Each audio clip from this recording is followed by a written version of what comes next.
Hello students, let's read the question.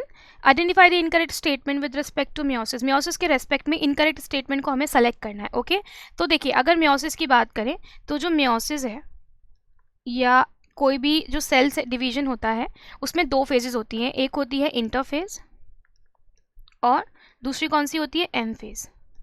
Interphase की भी तीन स्टेजेस होती हैं. कौन कौन सी? एक होती है G1 फेज, उसके बाद S फेज और फाइनली G2 फेज. इसके बाद एम फेज जब शुरू होती है तो हम यहाँ पर बात कर रहे हैं meiosis की. तो meiosis में दो फेजेस होती हैं. कौन कौन सी? एक होती है meiosis 1 and the second one is meiosis 2. Okay, meiosis 1 को भी हमने चार पार्ट में डिवाइड किया हुआ है. Prophase 1, metaphase 1, anaphase 1 and telophase 1.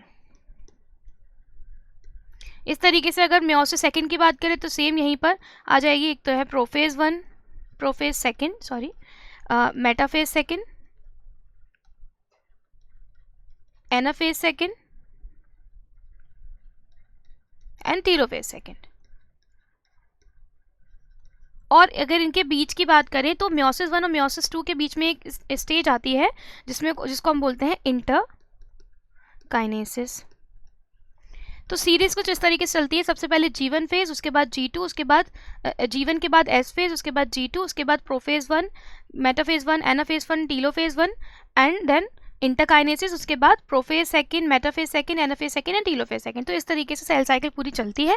तो अगर हम इसकी बात करें पहले स्टेटमेंट की, इसमें लिखा हुआ है interkinesis is followed by prophase second. तो क्या ये स्टेटमेंट सही है कि इंटरकाइनेसिस प्रोफेज सेकेंड को प्रोफेज सेकेंड जो है वो इंटरकाइनेसिस को फॉलो करती है, यानी कि प्रोफेज सेकेंड जो है वो इंटरकाइनेसिस के बाद आती है? तो ये बात बिल्कुल ठीक है, क्योंकि इंटरकाइनेसिस के बाद कौन सी स्टेज आएगी? प्रोफेज सेकेंड स्टेज आएगी. तो it is absolutely correct statement. तो ये हमारा आंसर नहीं हो सकता क्योंकि हमसे इनकरेक्ट स्टेटमेंट पूछा है. ठीक है, आगे की बात करते हैं. G2 phase is followed by prophase second. तो बिल्कुल सही है कि G2 फेज के बाद कौन सी स्टेज आती है? प्रोफेज 1 स्टेज आती है. तो it is absolutely correct statement. तो ये भी हमारा आंसर नहीं हो सकता.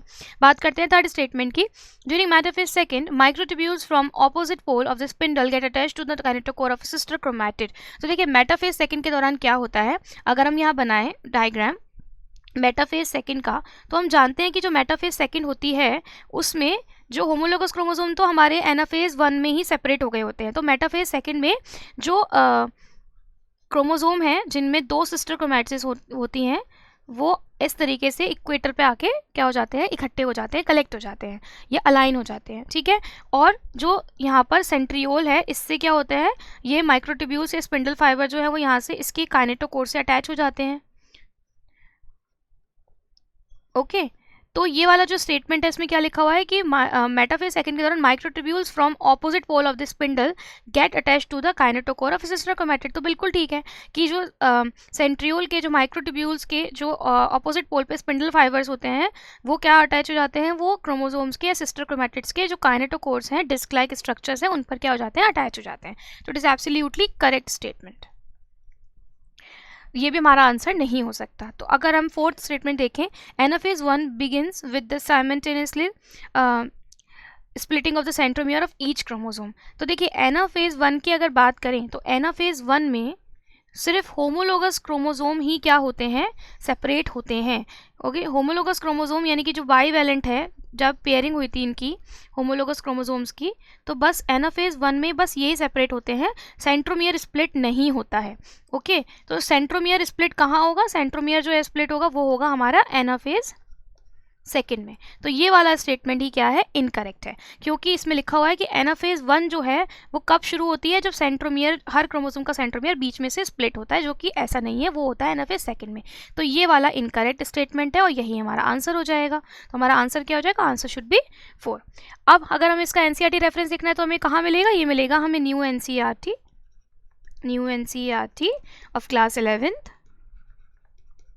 पेज नंबर 127 पे आपको उसका रेफरेंस मिल जाएगा. I hope you have understood. Thank you so much.